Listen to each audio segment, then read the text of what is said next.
Hi, this virtual demo is entitled Fungicide, Flex, and Flat Out Yield. Appreciate the fact that you're joining us for this discussion. My name's Greg Stewart with Maizex Seeds. So when we talk about fungicide, flex, and flat out yield, we'll break them down into a little more detail. On the fungicide side of things, we're really interested in a response to fungicide where no other factors are changing. So in our plot work, that would mean comparing a standard 32,000 plants per acre versus 32,000 plants per acre where we spray a fungicide. All of our plots in 2020 were sprayed right around the VT stage with Maizex Neo. One of the key questions we'd like to be able to respond to here is how a hybrid responds to fungicide, and if a grower was only going to spray a portion of his or her acres with a fungicide, let's be sure to get the correct hybrids targeted and sprayed. On the flex side, we essentially look at response to population. Our range in populations would be in the neighborhood of 26,000 compared to the standard 32,000 compared to a high pop of 38,000.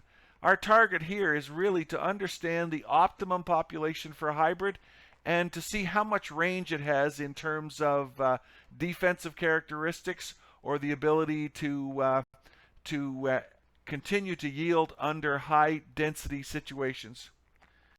And then when we consider the flat out yield idea, in our trials, this essentially means comparing the standard treatment 32,000 plants per acre, where we up the population to 38,000, we add generally about 50 pounds of nitrogen, and we spray it with a fungicide in that VT-R1 stage. I guess you could refer to this as what is the racehorse rating for a hybrid, essentially wanting to be able to position hybrids for maximum performance when you can put them on good ground and you're going to give them intensive management. So those are the three categories we're going to chat for just a minute about. I'll go back to the fungicide first. So let's just chat for a second about fungicide reasoning. I've jotted down a few ideas why a grower would spray fungicide. And we've had quite a few of these discussions in 2020. This doesn't have to be an exhaustive list, but gets us thinking. So you could spray perhaps a fungicide when you're concerned about how wet it's been or how humid the conditions are that you're sure is going to lead to perhaps disease problems. Item number two would be, well, you've actually seen evidence of early leaf disease pressure in your cornfield, and so that's the trigger you use to spray.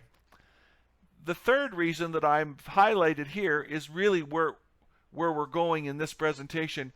To be able to know if a hybrid has shown to be responsive to fungicide, for us that would be a key piece of information that you'd want to know as you do this sort of fungicide reasoning.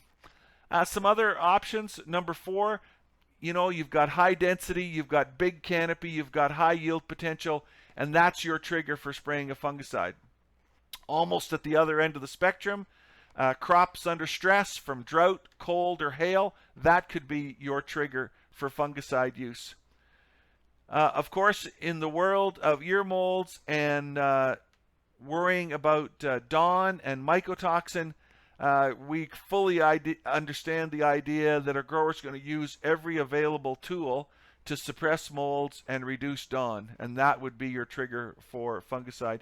And then one that we generally have discovered in most of our research is that often there's a better return on investment for fungicide than putting an extra 50 pounds of nitrogen on or an extra 5,000 seeds. So there's some thoughts about fungicide reasoning, but as I've alluded to, I'm just going to focus on number three, the idea that you would know ahead of time if you've got a hybrid that has shown to be responsive to fungicide. And the example I'm going to just chat about a little bit is one of our earlier hybrids, MZ2982 DBR, comes in at about 2675 CHUs. And in our research, where we compared the simple response to fungicide, it's been quite intriguing. A little background on 2982. relatively new for us in our lineup. It did really well in OCC trials last year. So again, I'm not trying to delve into this data, but just to show you that it sits at the top of the class in terms of being a high yield hybrid. So we come to 2982 and we see it's got big yield potential. We'd also suggest to you that stalk strength and leaf disease in this particular hybrid gives us reason for applying a fungicide. By that I mean, let's be upfront, these stalks are not telephone poles. The disease package is not perfect. 2982 looks a fair bit like an average hybrid until you actually get the way wagon in the field. And last year in our 2019 research, it was a consistent 9-10 bushel response to fungicide, and that's not even including some of the advantages in stay green and stalk strength. So this is an example, 2982, of a hybrid that you'd like to know ahead of time that it should be targeted as a hybrid that should likely get sprayed with fungicide. If I move now to the flex idea for just a little more discussion, again, we're looking at a range of populations. The example I'm going to use for this particular idea is MZ4040 DBR, so right in that 2975 CHU range. Here's an example of what 4040 did last year when we compared it under the intensive full kitchen sink approach, just the fungicide, the standard approach, and a defensive approach. And what of course we find intriguing here is how well it did at the bottom end. I mean, yes, it outperformed the average of 8 good hybrids under every classification, but really intriguing for us is how it did outperform exceptionally well when you give it low pop, low nitrogen down there at the defensive end. 4040 DBR in this year's trials, again, looking at response to low population, this hybrid has me intrigued as sort of the defensive winner. In our multi-hybrid work, that was clearly the biggest challenge. When you wanted to be able to use 2 hybrids in a multi-hybrid planter, most of us could identify the racehorse hybrid that should be planted on the best ground, but it was difficult to find the real defensive bulldog that would be the hybrid to plant under the tough ground. Sort of encouraged that 4040 fits into that possibility. And if you're into variable rate populations or trying to get the population right, in a situation where you had particularly low yielding spot in a field, average yielding spots in a field, or high yielding spots in a field, if we're talking about 4040, we wouldn't be afraid to recommend to you to run down as low as 25,000 plants per acre when you're running 4040 in tough areas where water holding capacity is low and yields are generally low. And then finally, we'll just talk a little bit about flat out yield. This essentially is where we got started 5 years ago in intensive management work, where it was just the response of the hybrids to the standard 32,000 plants per acre to the full package, up the population, up the nitrogen, and up the fungicide. And sort of stand back and see which of the hybrids had the most racehorse high yield potential. My example for today will be MZ4577 SMX, comes in at about 3150 CHU. Here's our data again from last year, the defensive position, the standard yield, and then the intensive yield. And we can see that this hybrid really has another gear when it gets the high population and the nitrogen and the fungicide.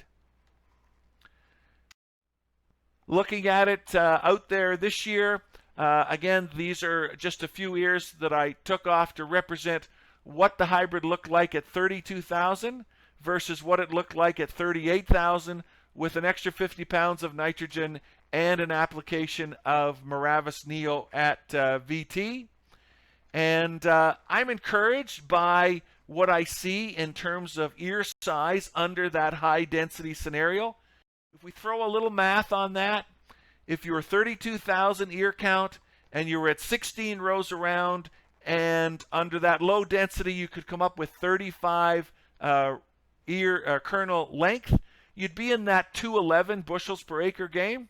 If we can move that hybrid to 38,000 ear count, hang on to 16 rows around, and only surrender a slight pullback in the ear. So I'm saying coming back from 35 to 33.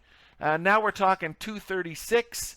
That's a really economical response to the more intensive package. Granted, it's going to cost you 15 of those bushels to up the nitrogen, up the fungicide, and up the population. But we've got a 10 bushel on top of that in this data set. So, final thoughts in terms of summarizing just a couple of these ideas. Be sure to prioritize fungicides on the correct hybrids.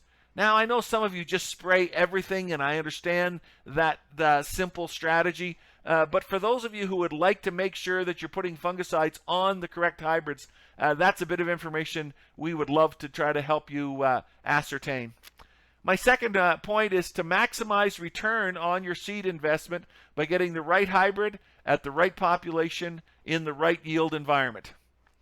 And then finally, push those hybrids that do have another gear, that can handle high populations, that have the stock strength to handle high populations, and that will give you economical response to fungicide and nitrogen.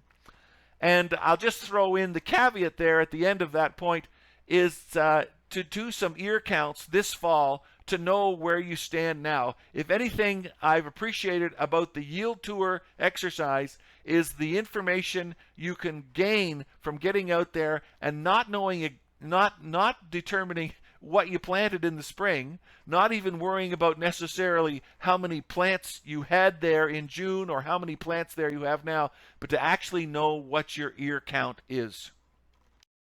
With that, we'll wrap this up, and maybe there'll be a minute or two for questions or discussion before we move on to the next session. Thanks so much for joining us today.